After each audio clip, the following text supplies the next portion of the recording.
Welcome to SS News TV. మీ ముందు శ్రీనివాస్. తెలంగాణలో ఏం జరుగుతుంది అనేది చూద్దాం. తెలంగాణలో మరో 3 రోజులు వర్షాలు. 3 రోజుల పాటు వర్షాలు. రాగల 3 రోజుల పాటు తెలంగాణలో కొన్ని జిల్లాల్లో మోస్తరు వర్షాలు కురిసే అవకాశం ఉన్నట్లు హైదరాబాద్ వాతావరణ కేంద్రం వెల్లడించింది. ఆసిఫాబాద్, మంచిర్యాల, జగిత్యాల, పెద్దపల్లి, జయశంకర్, భూపాలపల్లి జిల్లాల్లో భారీ వర్షాలు కురిసే అవకాశం ఉంది. ఆయా జిల్లాల్లో వాతావరణ శాఖ ఎల్లో హెచ్చరికలు జారీ చేసింది. ఒడిశా, ఛత్తీస్గఢ్ పరిసర ప్రాంతాల్లో కొనసాగుతున్న అల్పపీడనం సోమవారం బలహీనపడుతూ తూర్పు మధ్యప్రదేశ్ పరిసర ఛత్తీస్గఢ్ ప్రాంతాల్లో కేంద్రీకృతమైంది. ఆవర్తనం సగటు సముద్ర మట్టానికి 7.6 కిలోమీటర్ల ఎత్తు వరకు విస్తరించింది. తెలంగాణకు భారీ వర్షాలు వచ్చే సూచన ఉందని చెప్పేసి చెప్తున్నారు. తూర్పు తెలంగాణకి భారీ వర్షాల సూచన, జాగ్రత్తగా ఉండండి. సికింద్రాబాద్ నగరంలోని ఉజ్జయిని మహాకాళి బోనాల వేడుకల్లో భాగంగా భక్తురాలు స్వర్ణలత భవిష్యవాణి వినిపించారు. మట్టి బోనమైన స్వర్ణ బోనమైన ఎవరు తీసుకొచ్చినా తాను సంతోషంగా అందుకుంటానని చెప్పారు. వర్షాలు సమృద్ధిగా కురుస్తాయని, పంటలు బాగా పండుతాయని తెలిపారు. వ్యాధులు రాకుండా ప్రజలను కాపాడుతానన్నారు. ప్రజలను చల్లగా చూస్తానని చెప్పారు. పిల్లలు, పెద్దలు, జంతువులకు ఎలాంటి ఇబ్బందులు లేకుండా చూసుకుంటాను. నేను సంతోషంగా ఉండటానికి చల్ల పప్పు, బెల్లాలతో శాఖ పెట్టండి. పాడి పంటలు గతంలో లాగా పండించడం లేదు. రసాయనాలు ఎక్కువ వాడుతున్నారు, అందుకే అనారోగ్యాలు. వాటిని తగ్గించుకుంటే మీకు వ్యాధులు తగ్గుతాయి అని స్వర్ణలత భవిష్యవాణి వినిపించారు. ఈ స్వర్ణలత ఎవరు? ఆమె పై అమ్మవారు పోతుందేమో. మరి నమ్మచ్చో నమ్మరాదో నాకు తెలియదు, మీ ఇష్టం. పెద్దవాకు గండి, బాధ్యతలకు రోకాడు. నష్టం జరిగిన ప్రతి ఒక్కరిని ప్రభుత్వం ఆదుకుంటుంది. ఈ ఇసుక తీసేందుకు కొంత నగదు సాయం చేస్తున్నాం. పత్తి, వరి పోయిన వారికి విత్తనాలు ఉచితంగా ఇస్తున్నాం. కొట్టుకుపోయిన గొర్రెలకు ప్రభుత్వం 3,000 పరిహారం అందిస్తాం. ఆవులు, గేదెలకు ఒక్కోదానికి 20,000 ఇస్తాం. సోమవారం ఉదయం ముఖ్యమంత్రితో మాట్లాడి తక్షణ మరమ్మతులకు 8,000 కోట్లు మంజూరు చేశాం. వరద వల్ల నీట మునిగి ఇల్లు నష్టపోయిన వారికి ఇంద్రమ్మ ఇళ్లను ప్రత్యేకంగా మంజూరు చేస్తాం. ఎన్నికల ముందు ఇచ్చిన హామీ ప్రకారం శ్రీనివాసరెడ్డి తెలిపారు. పత్తి విత్తనాలు వేసుకునే సమయం కాదు, వరి విత్తనాలు వేసుకునే సమయం మాత్రమే ఇది. మళ్ళీ ఏమంటున్నాడు? గొర్రెకు 3,000. 3,000 గొర్రె వస్తుందా? కొని ఇవ్వండి. 3,000 రూపాయలు ఇచ్చేందుకు ఆ గొర్రెకు 3,000 రూపాయల గొర్రె వస్తే కొనియండి. ఏమంటున్నారు మళ్ళీ? ఏదకు 20,000 రూపాయలు. 20,000కు వస్తే నేనేమంటున్నా, గొర్రెకు కానీ గేదెకు కానీ మీరిచ్చే రేట్లలో ఏది రాదు. వరద వల్ల మునిగి ఇల్లు నష్టపోయిన వారికి ఇంద్రమ్మ ఇళ్లను ప్రత్యేకంగా మంజూరు చేస్తామంట. అంటే లేని వాళ్ళకి ఇవ్వాలి అని చెప్పేసి ఇస్తామని చెప్పేసి అప్పుడు హామీ ఇచ్చిండ్రు. ఓకే, ఇప్పుడు కూడా ఇస్తామంటున్నారు. వీళ్ళకు ఇవ్వాలి, కాదని కాదు. కానీ ఇక మొత్తానికి లేని వాళ్ళ సంగతి ఏంటిది మరి? వీళ్ళకి ఇస్తారు, ఓకే, కానీ మొత్తానికి ఇల్లు లేని వాళ్ళ పరిస్థితి ఏంటిది? 1,00,000 రూపాయల లోపు రుణమాఫీ చేశామంటున్నారు. చాలా మందికి 1,00,000 రూపాయల రుణమాఫీ కాలేదు. ఇంకా మరి వాళ్ళ పరిస్థితి ఏంటిది? అసలు చేస్తారా చేయరా? మరి కొంతమంది అనుకుంటున్న మాట ఏంటంటే కాంగ్రెస్ వాళ్ళకు మాత్రమే ఇచ్చారు అని చెప్పేసి అంటున్నారు. ఇది నిజమా? ఏదో ఒక పార్టీలో ఉండాల్సిందేనా? ప్రజలకు చెందాల్సింది కదా. పోయినట్టుంది. భద్రాచలం వద్ద 48 అడుగుల దాటడంతో 2వ ప్రమాద హెచ్చరిక జారీ.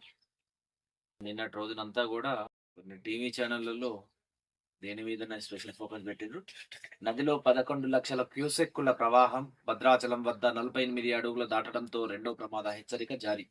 శ్రీశైలానికి 1.74 లక్షల క్యూసెక్కులు. ఎగువన మహారాష్ట్ర, ఛత్తీస్గఢ్లతో పాటు రాష్ట్రంలో కురుస్తున్న భారీ వర్షాలకు గోదావరి ఉగ్రరూపం దాల్స్తుంది. ప్రాణహిత, ఇంద్రావతి, కిన్నరసాని, తాలిపేరు తదితర ఉపనదుల నుంచి గోదావరి నదికి వరద పోటెత్తుతోంది. దీంతో సోమవారం మధ్యాహ్నం 2 గంటలకు 2వ ప్రమాద హెచ్చరిక 48 అడుగులు దాటింది. సాయంత్రం 6 గంటలకు 49.10 అడుగుల చేరుకుంది. మంగళవారం ఉదయం 3వ ప్రమాద హెచ్చరిక స్థాయి 53 అడుగులు దాటుతుందని అంచనా వేస్తున్నారు. ప్రస్తుతం భద్రాచలం వద్ద 11,82,547 క్యూసెక్కులకు నీరు దిగువ ఉరకలెత్తుతోంది. ఎగువన జయశంకర్ భూపాలపల్లి జిల్లాలో కాళేశ్వరం ఎత్తిపోతల్లోని మేడిగడ్డ బ్యారేజీ వద్ద వరద నిలకడగా కొనసాగుతోంది. సాయంత్రం 6 గంటల వరకు 9.54 లక్షల క్యూసెక్లు వస్తుండగా 85 గేట్ల ద్వారా దిగువ వెళ్తోంది. ఇంద్రావతి నుంచి గోదావరిలో కలిసి అనంతరం తుపాకులగూడెం సమ్మక్క బ్యారేజీ వద్ద 10.15 లక్షల క్యూసెక్కుల ప్రవాహం వెళ్తోంది. దుమ్ముగూడెం సీతమ్మ సాగర్ ఆనకట్ట వద్ద 11.86 లక్షల క్యూసెక్కులు నమోదైంది అని అంటున్నారు. ఇకైతే భారీ వర్షాలున్నాయి, అనుకున్న దానికంటే ఎక్కువ వస్తుంది అన్నట్టు ఇక్కడ వాతావరణం కనబడతా ఉన్నది. మరి నీటి పరిసర ప్రాంతాల్లో ఉన్న వాళ్ళు చాలా జాగ్రత్తగా ఉండండి. మొన్ననే పెద్దవాగు ప్రాజెక్టు తెగిపోవడం, చాలా మటుకు ఇల్లు దాంట్లో ధ్వంసం అవ్వడం, పక్షులు పశువులు ఆస్తి నష్టం చాలా జరగడం జరిగింది. మరి ఈ ప్రాజెక్టుల పరిసరాల్లో ఉన్న వాళ్ళు చాలా జాగ్రత్తగా ఉండండి. అలాగే ఏదైనా ప్రయాణాలు వేసుకునే వాళ్ళు కూడా ఈ ప్రయాణాలు మానుకోండి. ఎందుకంటే వర్షాలు పడుతున్నప్పుడు బ్రేక్స్ చక్కగా రావు, బండ్లు అదుపు తప్పే అవకాశం ఉంటుంది. చూసినారు కదా, అటు నిర్మల్లో ఒక కారు లోయ సుమారు 200 మీటర్ల లోతులో పడిపోయింది. సత్వరంగా ఆ సమయంలో పోలీసులు 100కి డయల్ చేస్తే వాళ్ళకు గుర్తుకొచ్చి 100కి డయల్ చేస్తే పోలీసులు వచ్చి వాళ్ళను కాపాడిన పరిస్థితి. మరి అంటే అగ్నిమాపక సిబ్బంది వచ్చి కాపాడిన పరిస్థితి. ఇట్లాంటివి జరగకుండా ఉండాలనంటే ముందుగా మనం జాగ్రత్తగా ఉండాలి. ఎవరినంటే ఏం లాభం ఉండదు. కాబట్టి వర్షాభావం ఉన్న సందర్భం కాబట్టి, వర్షాకాలం కాబట్టి జాగ్రత్తగా మసులుకోవాలి. నేటి నుండి అసెంబ్లీ సమావేశాలు. జాబ్ క్యాలెండర్ ప్రకటించనున్న సర్కారు. సభకు ముందు నైపుణ్య వర్సిటీ, విద్యా కమిషన్, రెవెన్యూ బిల్లులు, హామీల అమలుపై నిలదీయనున్న విపక్షాలు. హామీల లెక్కను పక్కన పెడితే ప్రజా ప్రయోజనాలు చూడండి. ఆ రైతు భరోసా ఇచ్చి ఉంటే బాగుండు. రైతు భరోసాను పక్కన పెట్టి ఇదే రుణమాఫీ అన్నారు. ఆ రుణమాఫీ కూడా ఆగస్టు 15లోగా చేస్తామన్నారు. ఇప్పుడు మొదలు పెట్టినారు. మరి అది పూర్తి చేస్తారా లేదా తెలియక ముందే ఢిల్లీలో కూర్చున్నారు మరి పెద్దలు. మరి ఇవాళ నుంచి చూస్తే బడ్జెట్ సమావేశాలు ఉన్నాయి. మరి రాష్ట్ర శాసనసభ సమావేశాలు మంగళవారం ప్రారంభం కానున్నాయి. ఈ బడ్జెట్ సమావేశాలను ప్రభుత్వం సుమారు 7 నుండి 10 రోజుల పాటు నిర్వహించే అవకాశాలున్నాయి. తొలి రోజే సభ ప్రారంభం కాగానే కంటోన్మెంట్ దివంగత ఎమ్మెల్యే లాస్యాస్ నందిత మృతికి సంతాపంగా ముఖ్యమంత్రి రేవంత్ రెడ్డి నిర్మాణం ప్రవేశపెడతారు. అనంతరం సభ వాయిదా పడుతుంది. బడ్జెట్ సమావేశాలను ఎన్ని రోజులు నిర్వహించాలనే అంశంపై మంగళవారం స్పీకర్ సమక్షంలో బిజినెస్ అడ్వైజరీ కమిటీ BAC సమావేశమవుతుంది. శాసనసభ నిర్వహణ తేదీలను, ఎజెండాలను ఇందులో ఖరారు చేస్తారు. ఏ ప్రాంతంలోనైనా, ఏ ప్రాంత అభివృద్ధిలోనైనా రవాణా అత్యంత కీలకం. ముఖ్యంగా తక్కువ ఖర్చుతో ప్రయాణాలకు, వస్తు రవాణాకు రైల్వే శాఖ ఎన్నదగింది. స్వాతంత్రం వచ్చినప్పటి నుంచి దేశంలో రైల్వే ప్రగతి కొత్త మలుపు తొక్కుతోంది. 10 ఏళ్లుగా రాష్ట్రంలో ముందుకు కదలని రైల్వే పనులు. ప్రతిపాదిత ప్రాజెక్టుల పూర్తికి కావాల్సింది 85,000 కోట్లు. గత సంవత్సరం ఇచ్చింది 4,418 కోట్లు. నేడు బడ్జెట్ నేపథ్యంలో ఇద్దరు కేంద్ర మంత్రులపై భారీ ఆశలు. మరి తెలంగాణలో గత 10 ఏళ్లుగా రైల్వే శాఖ అభివృద్ధి కాలేదని అంటున్నారు. మరి ఏ ప్రాంత అభివృద్ధికైనా రవాణా అత్యంత కీలకం. ముఖ్యంగా తక్కువ ఖర్చుతో ప్రయాణాలకు, వస్తు రవాణాకు రైల్వే ఎన్నదగింది. స్వాతంత్రం వచ్చినప్పటి నుంచి దేశంలో రైల్వే ప్రగతి కొత్త పుంతలు తొక్కుతోంది. అయితే తెలంగాణలో గత 10 ఏళ్లలో రైల్వే పరంగా జరిగిన అభివృద్ధి తక్కువే. రైల్వే నెట్వర్క్ లో అత్యంత వెనుకబడిన ఈ రాష్ట్రానికి బడ్జెట్లో తక్కువ నిధులే వస్తున్నాయి.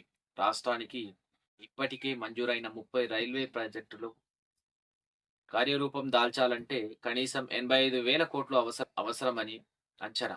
కానీ నిరుటి బడ్జెట్లో తెలంగాణకు 4,418 కోట్లే కేటాయించారు. మంగళవారం పార్లమెంట్లో కేంద్ర బడ్జెట్ ప్రవేశపెట్టనున్నారు. ఈసారి తెలంగాణ నుంచి కేంద్ర మంత్రులు ఉండడంతో భారీ అంచనాలు ఉన్నాయి. 85,000 కోట్ల ప్లేస్‌లో 4,418 కోట్లే కేటాయించారని అంటున్నారు మరి. అంటే సగం పర్సెంట్ చేసిండ్రు. మరి ఈసారి ఇద్దరు కేంద్ర మంత్రులు ఉండడం ఆశాజనకంగా ఇక్కడ మళ్ళీ కేంద్ర బడ్జెట్ రైల్వే శాఖకు, తెలంగాణకు ఇచ్చే అవకాశం ఉందని చెప్పేసి ఆశాభావం వ్యక్తం చేస్తా ఉన్నారు. మూసీ సిద్ధికి 4,000 కోట్లు ఇవ్వండి. గోదావరి జలాల తరలింపుకు 6,000 కోట్లు కేటాయించండి. కేంద్ర మంత్రి సిఆర్ పాటిల్ కు ముఖ్యమంత్రి రేవంత్ రెడ్డి వినతి. కేంద్ర మంత్రులు హర్దీప్ సింగ్, ప్రహ్లాద్ జోషిలతోనూ సీఎం భేటీ. సోమవారం ఢిల్లీలో ముగ్గురు కేంద్ర మంత్రులతో భేటీ అయ్యారు. ఉప ముఖ్యమంత్రి మల్లు భట్టి విక్రమార్క, నీటిపారుదల శాఖ మంత్రి ఉత్తమ్ కుమార్ రెడ్డిలతో కలిసి కేంద్ర జలశక్తి మంత్రి సిఆర్ పాటిల్ ను, పెట్రోలియం, సహజ వాయువుల వ్యవహారాల మంత్రి హర్దీప్ సింగ్ పూరి, ఆహారం, ప్రజా పంపిణీ వ్యవహారాల మంత్రి జోషిలతో ఆయన సమావేశమయ్యారు. తెలంగాణ ప్రభుత్వం ప్రతిష్టాత్మకంగా చేపట్టనున్న మూసీ తీర అభివృద్ధికి సహకరించాలని సిఆర్ పాటిల్ ను కోరారు. హైదరాబాద్ నగరంలోని మురుగునీరంతా మూసీలో చేరుతుంది.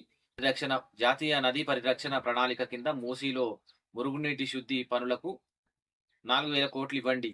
గోదావరి జలాలను ఉస్మాన్ సాగర్, హిమాయత్ సాగర్లలో నింపే పనులకు 6,000 కోట్లు కేటాయించండి. దీనివల్ల హైదరాబాద్ కు నగర వాసుల ఈ నీటి ఇబ్బందులు తొలగుతాయి. జల్ జీవన్ మిషన్ పథకం 2019లో ప్రారంభమై ఇంతవరకు రాష్ట్రానికి నిధులు ఇవ్వలేదు. తెలంగాణలో 7.85 లక్షల ఇళ్లకు ఇంకా నల్లా కలెక్షన్లు ఇవ్వలేదు. సీఎంఏవై కింద గ్రామీణ ప్రాంతాల్లో నిర్మించే ఇళ్ల నల్లా కనెక్షన్లు ఇచ్చేందుకు 16,100 కోట్లు ఖర్చవుతుంది. జల్ జీవన్ మిషన్ కింద తెలంగాణకు ఈ ఏడాది నుంచి నిధులు కేటాయించాలి అని ముఖ్యమంత్రి కోరారు. ప్రజా ప్రయోజనాలకు ఉపయోగపడే కాళేశ్వరం లాంటి వాటిని పక్కన పెట్టేసి ఈ మూసీ నది డెవలప్ మీద ప్రాకులాడుతున్నారు అని చెప్పేసి చాలా మంది అంటున్న మాటలు అయితే వినబడుతున్నాయి. మూసీ నది మీద దృష్టి పెట్టే బదులు పంటలు పండించే దానిపైన దృష్టి పెట్టండి అని చెప్పేసి కూడా అంటున్నారు. ఆరోగ్యశ్రీ ప్యాకేజీల ధరలు పెంపు, 1,375 చికిత్సలకు వర్తింపు, కొత్తగా మరో 163 వ్యాధుల పథకం విస్తరణ, ఆరోగ్యశ్రీ హెల్త్ కేర్ ట్రస్ట్, అందరికీ నాణ్యమైన ఆరోగ్య భద్రత. రాష్ట్ర ప్రభుత్వం ఆరోగ్య ప్యాకేజీలను ధరలను పెంచుతూ ఉత్తర్వులు జారీ చేసి కొత్తగా 163 చికిత్సలను ఆరోగ్యశ్రీ చేరుస్తూ నిర్ణయం తీసుకుంది. రాజనరసింహ సోమవారంలో విడుదల చేశారు. ప్రస్తుతం ఆరోగ్యశ్రీ 1,672 చికిత్సలు ఉండగా వీటిలో 1,375కు సంబంధించిన ప్యాకేజీలను పెంచి మరో 295 చికిత్సల ధరలను యథాతథంగా ఉంచినట్లు ఉత్తర్వుల్లో వైద్య శాఖ, ఆరోగ్య శాఖ పేర్కొంది. ఈ సందర్భంగా మంత్రి మాట్లాడుతూ సామాన్య ప్రజల ఆరోగ్యమే లక్ష్యంగా కాంగ్రెస్ ప్రభుత్వం ముందుకెళ్తోందని చెప్పారు. పెరిగిన ప్యాకేజీలు, కొత్తగా చేర్చిన చికిత్సలతో ఏటా ప్రభుత్వంపై 600 కోట్లు అదనపు భారం పడుతుందని తెలిపారు. మంచి తిండి తినాలి, దొరకట్లేదు, అనారోగ్యాల పాల్పడుతున్నారు. ప్రైవేట్ హాస్పిటల్కి వెళ్తే వాళ్ళు రక్తం పీలుస్తున్నట్టు, జలగల్లాగా రక్తం పీలుస్తున్నట్టుంది వాళ్ళ పరిస్థితి. వాళ్ళు చూస్తే ఈ ఒక్క విషయంలోనే కాదు, విద్య కూడా అలాగే తయారైంది. డబ్బులు గుంజి గుంజి చంపుతున్నారు జనాల్ని. వీటిపైన దృష్టి పెట్టి మీరు ప్రతిదీ ఆరోగ్యశ్రీ అని కాదు, ఇక్కడ ఆరోగ్యశ్రీ అనేది కాదు, ప్రతి వ్యాధికి ప్రజలకి ప్రభుత్వమే సహకరించాలి. ప్రైవేట్ హాస్పిటల్స్ కి ఇచ్చి నడపాల్సిన అవసరం లేదు. ప్రజలకు మీరు ఇవ్వాల్సిన 4 సో మీరు ఇంకేది ఇవ్వాల్సిన అవసరం లేదు, ఎవరికి ఏది ఇవ్వాల్సిన అవసరం లేదు. వైద్యం, విద్య, రవాణా, రక్షణ, ఈ 4 ఇవ్వండి. పర్ఫెక్ట్ గా ప్రతిదానికి మీరే ముందుండి నడిపించేలా చూడండి. ఇక్కడ కావాల్సిందల్లా విద్య, వైద్యం, రవాణా, రక్షణ, ఈ 4 దృష్టి సారించి పనులు చేయండి అని చెప్పేసి అంటా ఉన్నారు.